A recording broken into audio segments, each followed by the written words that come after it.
नमस्ते दोस्तों। आज की इस कहानी में आपका स्वागत है। दोस्तों, ये कहानी एक जवान लड़के और उसकी भाभी की है जो सच्ची घटना पर आधारित है। एक दिन की बात, कार्तिक की भाभी रिया की कमर में बहुत ज्यादा दर्द हो रहा था क्योंकि उनको कमर में लचक पड़ गई थी। कार्तिक ने रिया के बेडरूम में आया और बोला, चलिए भाभी, आप लेट जाइए। मैं आपकी कमर पर बाम लगाकर हल्की मालिश कर देता हूँ ताकि आपका बचा हुआ दर्द भी ठीक हो जाए।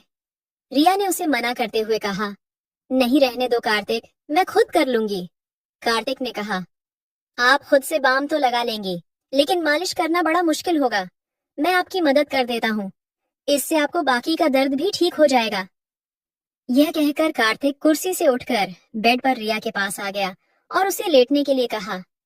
भाभी जी बताइए, कहाँ लगाना है रिया? कार्तिक की हमदर्दी और फिक्र देखकर अब उसे मना नहीं कर पाए। हकीकत में दर्द का बहाना बनाकर कार्तिक को परेशान करना चाहती थी। वह शर्माते हुए पेट के बल लेट गई और अपनी कमीज को कमर से थोड़ा ऊपर कर लिया और कहा, यहाँ पर लगाओ। कार्तिक ने थोड़ा सा बाम अपनी उंगलियों पर लिया और धीरे धीरे रिया की कमर पर मलने लगा। जैसे ही उसके हाथ रिया की पीठ पर पड़े, उसे एक सुकून का एहसास हुआ। कार्तिक ने धीरे धीरे मालिश करना शुरू कर दी और उसके हाथों का स्पर्श रिया को बहुत आरामदायक लगा। जब जब कार्तिक के हाथों की उंगलियां उसकी कमर बंद के पास आईं, रिया का दिल जोर से धड़कने लगा, लेकिन उसने खुद को संयम में रखा और कार्तिक की मदद का आभार माना। कार्तिक ने पूछा, भाभी, ज्यादा दर्द कहाँ हो रहा है? रिया उस समय थोड़ी असमंजस में थी। अनजाने में जवाब दे बैठी, थोड़ा सा नीचे है। कार्तिक ने फिर से थोड़ा और नीचे बाम लगाने की कोशिश की। भले ही वह मालिश सिर्फ औपचारिकता थी, लेकिन रिया को कार्तिक के हाथों का स्पर्श बेहद सुकून दे रहा था। भाभी जी, अगर आप सलवार को थोड़ा नी कर दे तो बाम अच्छे से लग सकेगा, कार्तिक ने कहा। इस पर रिया थोड़ी हिचकिचाना, फिर भी उसने अपनी सलवार को थोड़ा सा नीचे सरका दिया। नाड़े के बंद होने के कारण सलवार पूरी तरह से नीचे नहीं हो सकी, लेकिन कुछ हद तक सरक गई।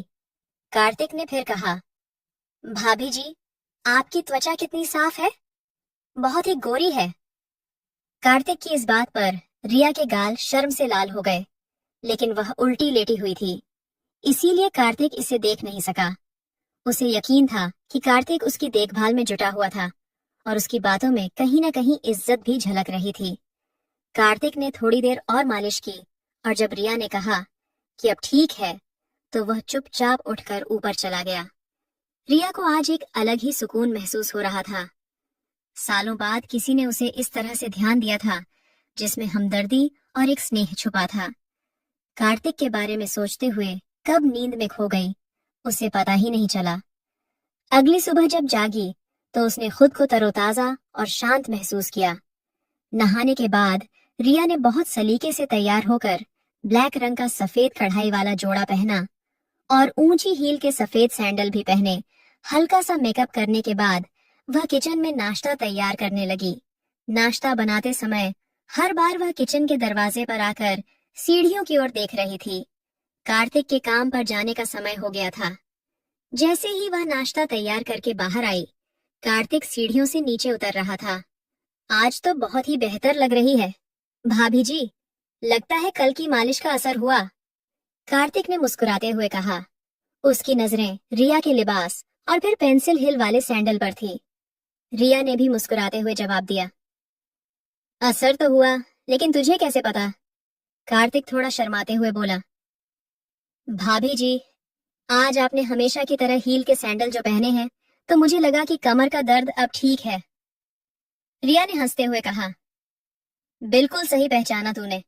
अब डाइनिंग टेबल पर बैठ, मैं नाश्ता लेकर आती हूँ। फिर दोनों साथ में नाश्ता करने लगे। इसी बीच कार्तिक ने रिया से पूछा, भाभी जी, आप कभी साड़ी नहीं पहनती क्या? रिया ने जवाब दिया, पहनती हूँ, लेकिन बहुत कम साल में, एक आध बार अगर कोई खास मौका हो तो। क्यों? कार्तिक ने कहा, नहीं, बस इसलिए कि मैंने आपको कभी साड़ी में नहीं देखा। मेरा ख्याल है आप पर साड़ी बहुत ही खूब जमेगी। फिर कार्तिक जाते समय बोला, भाभी जी, रात का खाना मैं बाहर से ही ले आऊंगा, आप बनाना मत इस पर। रिया ने मुस्कुराते हुए कहा, ठीक है। तो कार्तिक ने फिर कहा, अगर किसी और चीज की जरूरत हो तो बता दीजिए, मैं आते समय लेता आऊंगा। इस पर रिया ने कहा कि उसे किसी और चीज की जरूरत नहीं है, और फिर कार्तिक के जाने के बाद वह छोटे मोटे कामों में लग गई।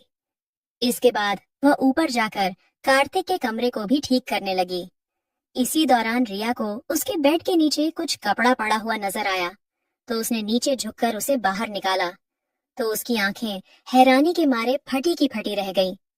वह एक सफेद रंग का रेशमी अधविस्त्र था, जो शायद किसी लड़की की है। रिया ने उसे ध्यान से देखा और समझ गई कि किसी की व्यक्तिगत चीज हो सकती है, जो गलती से यहाँ रह गई हो। उसने तुरंत ही कपड़े को एक तरफ रख दिया और कमरे की सफाई करने लगी। इसी बीच उसे 3 दिन पहले की घटना याद आई। रोहन और रीना इसी कमरे में एक दूसरे के साथ थे।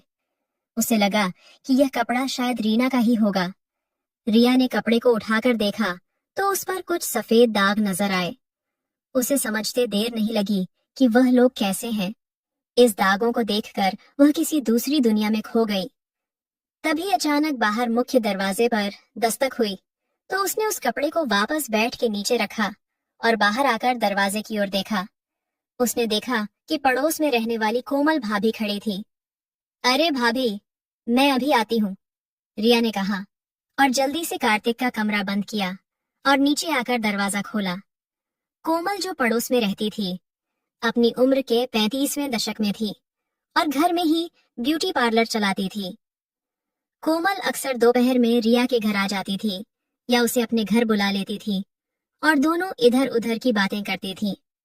उस समय उस दिन भी रिया और कोमल गली मल्ले की ढेरों बातें कर रही थीं। कोमल के जाने के बाद रिया ने एक बार फिर से नहाने का मन बना आया। सुबह कार्तिक ने साड़ी का जिक्र किया था, इसलिए नहाकर उसने नीले रंग की प्रिंटेड साड़ी पहन ली और साथ में सिल्वर रंग का पेंसिल हील वाले खूबसूरत सैंडल भी पहने। कार्तिक के आने का समय भी हो चला था और वह शाम के 4 बजे ही आ गया। जब रिया ने दरवाजा खोला तो कार्तिक उसे बड़े गौर से देखने लगा। उसे अपनी ओर इस तरह से ध्यान से देखता हुआ देख रिया मुस्कुराते हुए अदा से बोली, ऐसे क्या देख रहे हो? कार्तिक मुस्कुराते हुए बोला, वाकई भाभी, आज आप इस साड़ी में बहुत ही खूबसूरत लग रही हैं। ये कहकर वह अंदर आ गया और वह साथ में रात का खाना भी लाया था। भाभी, मैं ऊपर जा रहा हूँ, फ्रेश होने के लिए आप एक गिलास शरबत बना देंगी प्लीज? रिया ने उसकी ओर मुस्कुराते हुए देखा और कहा, हाँ हाँ, क्यों नहीं। उसके बाद कार्तिक ऊपर चला गया और फ्रेश होकर जब नीचे आया तो उसने एक आरामदायक टी शर्ट और शॉर्ट्स पहना हुआ था। रिया ने शरबत बनाया और उसे अपने बेडरूम में ले आई, और उसने वहां पर कूलर लगा हुआ था। कार्तिक रूम में आकर सामने वाली कुर्सी पर बैठ गया और रिया भी बेड पर टांगे नीचे लटकाकर बैठ गई। दोनों ने इधर उधर की बातें की। इस दौरान कार्तिक ने रिया से पूछा, भाभी, अब आपकी कमर का दर्द कैसा है? रिया मुस्कुराते हुए बोली, अरे, अब तो मैं बिल्कुल ठीक हूँ। कल तहे इतनी अच्छी मालिश जो की थी। कार्तिक ने अपना शरबत का गिलास साइड टेबल पर रखते हुए कहा, भाभी, आप आराम से लेट जाइए, मैं एक बार और बाम से आपकी मालिश कर देता हूँ ताकि आपकी तबीयत और भी अच्छी हो जाए। रिया ने मना करते हुए कहा, नहीं कार्तिक, मैं अब बिल्कुल ठीक हूँ। लेकिन कार्तिक ने कहा, भाभी, आप मेरे लिए हमेशा इतना करती हैं, क्या मैं आपके लिए इतना भी नहीं कर सकता? चलिए लेट जाइए। रिया ने उसकी बात को टाल न सकी और खाली ग्लास टेबल पर रखते हुए बोली, अच्छा बाबा, तू मानता नहीं, लेटती हूँ, पहले सैंडल तो उतार दूं। सैंडल उतारने की जरूरत नहीं है भाभी, इतनी खूबसूरत सैंडल आपके हसीन पैरों की खूबसूरती को और भी बढ़ा रहे हैं। आप ऐसे ही लेट जाइए, कार्तिक ने थोड़ी चंचलता से कहा। रिया को उसकी बात पर हंसी आ गई और वह उसकी बात मानकर बेड पर लेट गई।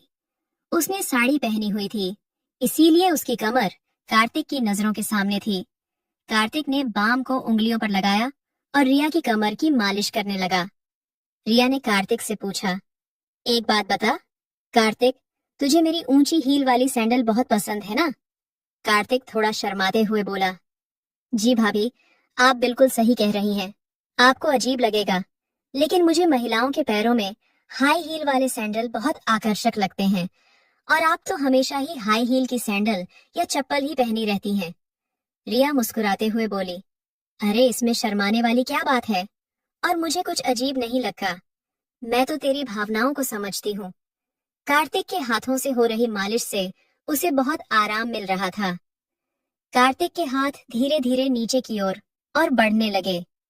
रिया के मजाक के मूड को देखते हुए कार्तिक ने भी थोड़ा हिम्मत दिखाते हुए कहा, भाभी, आपकी त्वचा कितनी नरम है।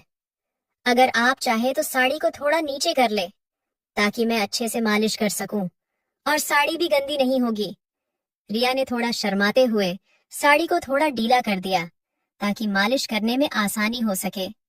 उसे पिछली रात की मालिश से बहुत सुकून मिला था, इसलिए उसने ज्यादा नानुक नहीं की। जैसे ही रिया ने साड़ी को ढीला किया, कार्तिक ने धीरे से साड़ी को नीचे की ओर कर दिया, ताकि वह अच्छी से उसकी कमर की मालिश कर सके। लेकिन उसी समय रिया को एहसास हुआ कि उसने जल्दबाजी में कोई गलती तो नहीं कर दी है, और उसे थोड़ी असहजता महसूस हुई। उसने तुरंत स्थिति को संभाले हुए साड़ी को सही किया और कार्तिक को रुख का संकेत दिया। कार्तिक ने बिना कुछ कहे धीरे धीरे रिया की कमर की मालिश जारी रखी, तो उसे जैसे ही गहरा सुकून मिल रहा था, वह मालिश से मिलने वाले आराम का आनंद ले रही थी और उसे कोई आपत्ति नहीं हुई। कार्तिक ने मालिश को जारी रखते हुए धीरे धीरे अपने हाथों को नीचे की ओर बढ़ाया।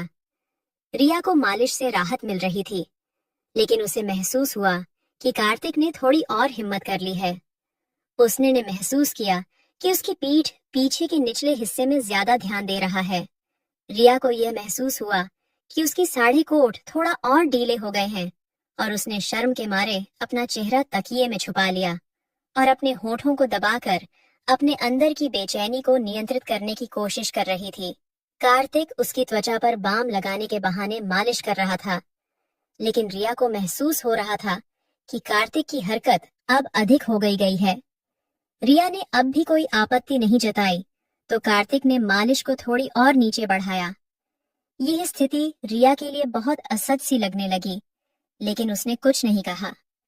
थोड़ी देर बाद उसे लगा कि कार्तिक उसकी सीमा पार करने की कोशिश कर रहा है, और उसने तुरंत स्थिति को संभाले हुए मालिश को रोकने का इशारा किया।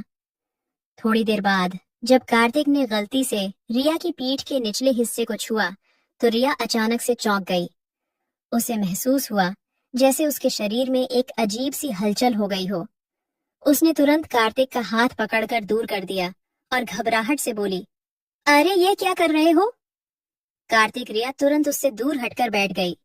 वह पूरी तरह से हैरान और घबराई हुई थी, और कार्तिक भी स्थिति से खुद को असहज महसूस कर रहा था। रिया को उसकी हरकतें ठीक नहीं लगी, और वह घबराहट से बेड से उठकर खड़ी हो गई। जैसे वह खड़ी हुई, उसकी साड़ी को ढीले होने के कारण नीचे गिर गए, जिससे वह एकदम असहज हो गई। रिया ने तुरंत स्थिति को संभालने की कोशिश की और तेजी से नीचे की ओर झुककर अपनी साड़ी और पेटीकोट को उठाने लगी। तभी उसे समझ नहीं आ रहा था कि इस स्थिति में क्या करे, क्योंकि उसकी शर्मिंदगी और घबराहट चरम पर थी। उसने खुद को शांत करने की कोशिश की, लेकिन कार्तिक ने उसके घबराने पर ध्यान दिया और उसे संभालने के लिए बेड पर बैठने में मदद की। रिया ने कार्तिक से कहा, मुझे माफ करना, लेकिन अब यह सही नहीं लग रहा, हमें रुकना चाहिए। कार्तिक ने उसकी बात अनसुनी कर दी और वह रुका नहीं। बस फिर क्या था? शाम के समय रिया और उसका किराएदार कार्तिक एक ऐसी स्थिति में आ गया जहां दोनों के बीच अचानक नजदीकी उत्पन्न हो गई। रिया की सांसें तेज हो गईं और उसका शरीर कांपने लगा। उसके मन में एक अजीब सी हलचल थी, जिसे वह खुद को संभाल नहीं पा रही थी। हालांकि रिया पूरी तरह से स्थिति को समझने की कोशिश कर रही थी, लेकिन वह खुद को रोकने या कुछ कहने की स्थिति में नहीं थी। दोनों बिना किसी बातचीत के ही स्थिति में आगे बढ़ रहे थे। कार्तिक के नजदीकी ने उसे सहज कर दिया, लेकिन रिया ने उसे रोकने की बजाय उसे जारी रहने दिया। रिया के मन में उलझन थी और वह समझ नहीं पा रही थी कि क्या हो रहा है। उसके दिमाग में एक सन्नाटा था, जबकि उसका शरीर एक स्थिति में फंस गया था। कार्तिक ने इस नजदीक को बढ़ाते हुए रिया के शरीर को अपने तरीके से महसूस किया, जिससे रिया और भी ज्यादा सहज हो गई। आखिरकार रिया ने महसूस किया कि उसकी स्थिति बहुत आगे बढ़ चुकी है और उसे अब रोकना ठीक नहीं होगा। फिर वह सब कुछ हो जाने के बाद फिर से सन्नाटा पसर गया, जैसे कि किसी तूफान से गुजर जाने के बाद की शांति होती है। उसने तुरंत कार्तिक के पीछे हटने को कहा। रिया खुद को संभाले हुए अपनी सांसों से नियंत्रित रखने लगी। थोड़ी देर बाद कार्तिक भी अपना सिर झुकाए कमरे से बाहर आ गया। तो दोस्तों, आपको ये कहानी कैसी लगी? कमेंट करके जरूर बताएं। अगर आपको ये कहानी पसंद आई हो तो इसे लाइक करें और अपने दोस्तों के साथ शेयर करें। आगे भी ऐसी ही रोमांचक कहानियों के लिए हमारे चैनल को सब्सक्राइब करें और बेल आइकन दबाना ना भूलें, ताकि आप हमारी कोई भी कहानी मिस ना करें। धन्यवाद।